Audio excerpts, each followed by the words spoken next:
Agora a intervenção do Presidente da República.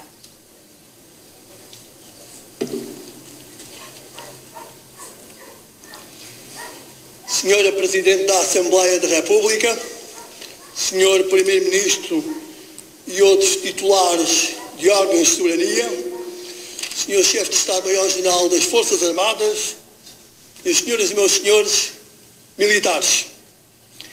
Na cidade histórica e monumental de Lamego, incorporada no traçado original do Condado Portucalense e profundamente ligada à nossa espiritualidade, celebramos hoje o Dia de Portugal, de Camões e das comunidades portuguesas.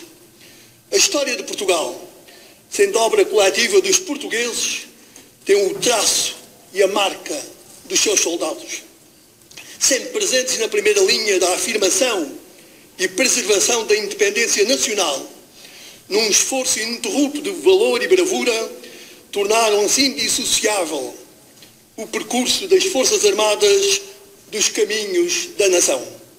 Por isso, quis, desde o início do meu mandato, associar às celebrações do Dia de Portugal as nossas Forças Armadas. Ocupam um lugar de destaque nesta cerimónia os antigos combatentes por Portugal. Pretendemos com este gesto homenagear os nossos melhores, distinguir aqueles que, sacrificando o melhor das suas vidas, deram tudo quando a pátria deles precisou. Portugal tem para com os seus combatentes uma dívida que não pode ser esquecida. A nossa homenagem é também àqueles que deram a vida pela pátria.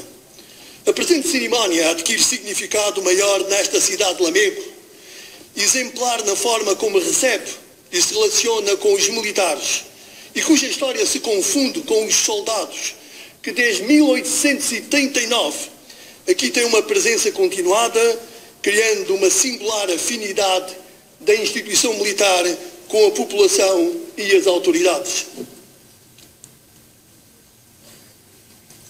Militares. A instituição militar, hoje, como no passado, continua a ser um dos pilares estruturantes do Estado. Para além da sua missão primária, as Forças Armadas contribuem para a salvaguarda do território e dos recursos do país, para criar as condições de estabilidade indispensáveis ao desenvolvimento nacional e para o apoio às populações, rentabilizando capacidades e recursos humanos altamente especializados.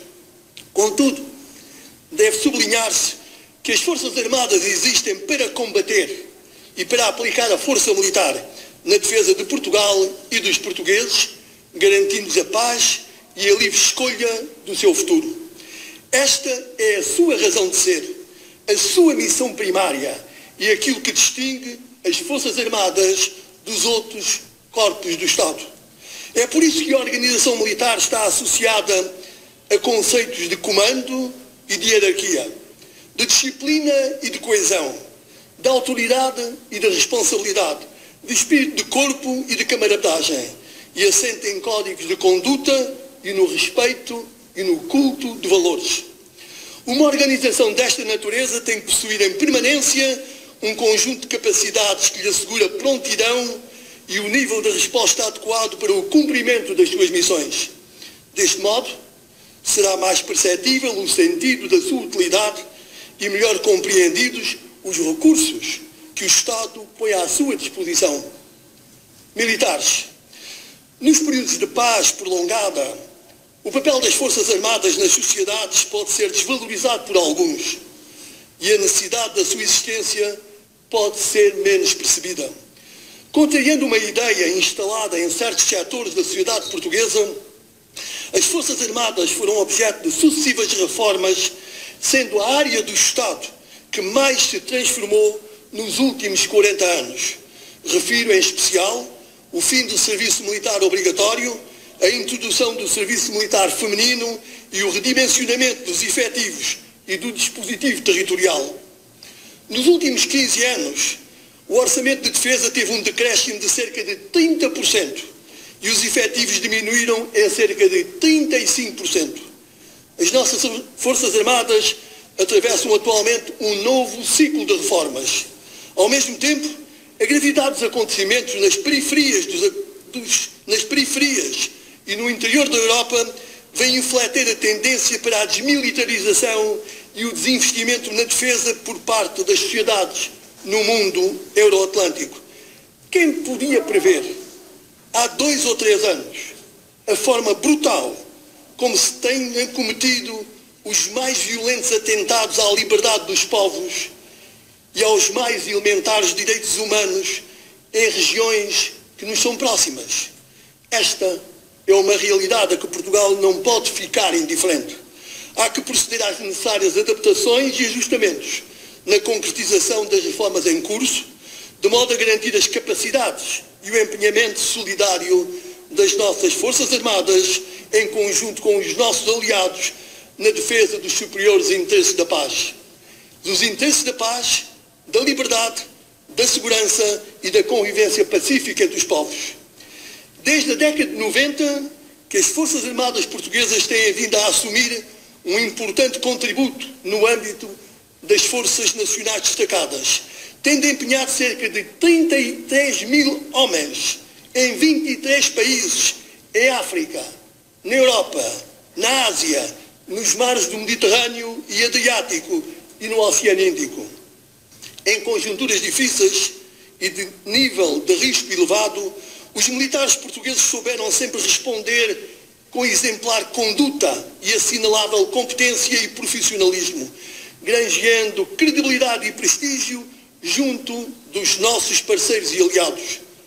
Um desempenho que, injustamente, muitas vezes é esquecido um pouco e pouco valorizado da opinião pública portuguesa. Militares. Como Comandante Supremo das Forças Armadas, acompanhei de perto o processo legislativo associado às novas reformas das nossas Forças Armadas. Era importante salvaguardar o interesse das pessoas, envolvendo em particular os setores da saúde e do apoio social, assim como a operacionalidade das Forças Armadas, garantindo as condições indispensáveis para o treino e para a manutenção dos equipamentos. Na área da saúde militar, existem agora sinais positivos para acreditar que nos próximos anos contaremos com uma unidade hospitalar de referência nas Forças Armadas.